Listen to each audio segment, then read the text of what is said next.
বাঙালি জাতির থেকে কিউট আসলে কোনো জাতি হয় না। এই খাগড়াছড়ির ঘটনার পর এটা আমরা আরেকবার টের পাইলাম। দেখেন, এই একটা ঘটনাকে ঘিরে আমরা খালি নিরপরাধ মানুষের যান যাতে না যায়, নিরপরাধ মানুষ যাতে সাফার না করে, তাদের যাতে কোনো ক্ষয়ক্ষতি না হয়, চাইলে সে পাহাড়ে থাকুক বা ঢাকায় থাকুক, প্রত্যেকটা মানুষই এই দেশের একজন নাগরিক বা প্রত্যেকটা মানুষই এই দেশে থাকার অধিকার রাখে, সেফ থাকার অধিকার রাখে। এই একটা ঘটনাকে জুড়ে দেখেন, আমি যে কমেন্ট পড়তেছিলাম যে আসল ঘটনা না জেনে কথা বলতে আসবেন না। আসল ঘটনা কি কি সেটা আমরা দেখি। প্রথম আসল ঘটনা হচ্ছে, সেখানে যদি আমরা এখন মাদক ব্যবসা করতে না দিই, তারা তো চেতবেই। সো পাহাড়িরা সেখানে মাদক ব্যবসা করতে না পেরে চেতে যাচ্ছে, এই জন্য তারা প্রপাগান্ডা ছড়াচ্ছে। এটা হচ্ছে এক ঘটনা। দ্বিতীয় ঘটনা, আদিবাসীর আগে হামলা করছে। তো আদিবাসীর আগে হামলা করছে বলে আর্মি তো আর হুদায় পিটাতে যাবে না, তো আর্মিরা পরে পিটাতে গেছে। এটা হচ্ছে সেকেন্ড ঘটনা। থার্ড আসল ঘটনা, আসলে আদিবাসী না, আর্মিরা সেটেলারদের সাথে মিক্স হয়ে তারা ঘর বাড়ি পুরাচ্ছে। সো সেটেলারদের জন্য এটা হচ্ছে ওরা একসাথে যৌথ একটা ইয়ে। ফোর্থ আর একটা আসল ঘটনা, সেখানে হচ্ছে একজন চোর, তিনি হচ্ছে পালাইতে গিয়ে বাইকে করে অ্যাক্সিডেন্ট করছে। তো ওখানে হচ্ছে কয়েকজন পাহাড়ি এসে ওকে মারছে, এর জন্য বাঙালিরা পাহাড়িদের উপর চেতে গেছে। তো এখানে একটা জাতের ইয়ে চলতেছে, অমিল চলতেছে বা রেসিজম চলতেছে। তো ঠিক আছে, অনেকগুলা আসল ঘটনা ধরলাম, সবগুলাই আসল ঘটনা। ঘটনা ভাই যেটাই হোক, ঘটনা পাহাড়ে হোক, ঢাকায় হোক, চিটকে হোক, আমার যে কোনো এরিয়াতে বাংলাদেশের ভিতর যদি একটা নিরপরাধ মানুষ, ওর যদি ঘর বাড়ি অফিস ব্যবসা বাণিজ্য ফ্যামিলি পুড়ে যায়, মানুষ মারা যায়, গুলি খায়, চাইলে গুলিটা আর্মি মারুক, আদিবাসী মারুক, শান্তি বাহিনী মারুক, পাহাড়ি মারুক, মুসলিম মারুক, হিন্দু মারুক, যেই মারুক না কেন, যে মারে, যে অপ্রেসার, তারও কোনো জাত ধর্ম বর্ণ রং কোন রকমের কিছুকেই সে রিপ্রেজেন্ট করে না। আর যে অপ্রেসড হয় ওই মানুষটাকেও কখনো জাত ধর্ম বর্ণ দিয়ে আমরা জাস্টিস দিতে পারবো না। আপনি যদি জাস্টিস চান, আপনি যদি ফেয়ার ট্রিটমেন্ট চান, তাহলে শুরুতেই কিন্তু আপনি এই ঘটনার কে করছে, কারা করছে, কেন করছে, আসল কি নকল কি, এইভাবে আপনি পারবেন না। কারণ শুরুতেই আপনি কিন্তু ইকুয়াল ছিলেন না সবার প্রতি। সবাই আপনার কাছে বাঙালি না, সবাই দেশবাসী না, সবাই মানুষই না আপনার কাছে।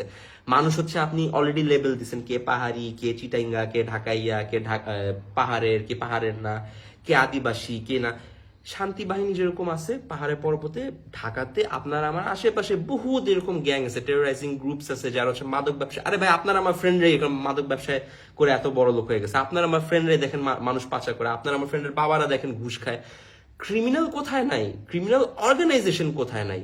এই পুরো ডিবেটটা অ্যাকচুয়ালি অনেস্টলি এত কিউট ডিবেট আমার পক্ষে করা সম্ভব না।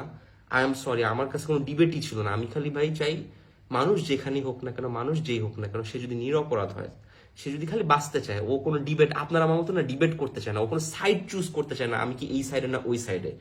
ও খালি নর্মাল একটা লাইফে যে আমার মতো ভাই চাটা ধরে আমার দিনে আমার মতো আমি শান্তি মতো আমার ফ্যামিলির সাথে কাটাইতে চাই। এরকম সময় যদি আমার বাসায় আগুন লাগে, আমি মারা গেলাম গুলি খেয়ে, পুরা দেশবাসী তখন তর্কে বিতর্কে লাগলো আসল ঘটনা কি। সালমান মুসলিম ছিল, হিন্দু অ্যাটাক করছে, বাট হিন্দু আগে অ্যাটাক করেনি, মুসলিম আগে অ্যাটাক করছে না, আসলে সে ঢাকার চিটংয়ের সাথে তার গ্যাঞ্জাম লাগছে। It does not matter.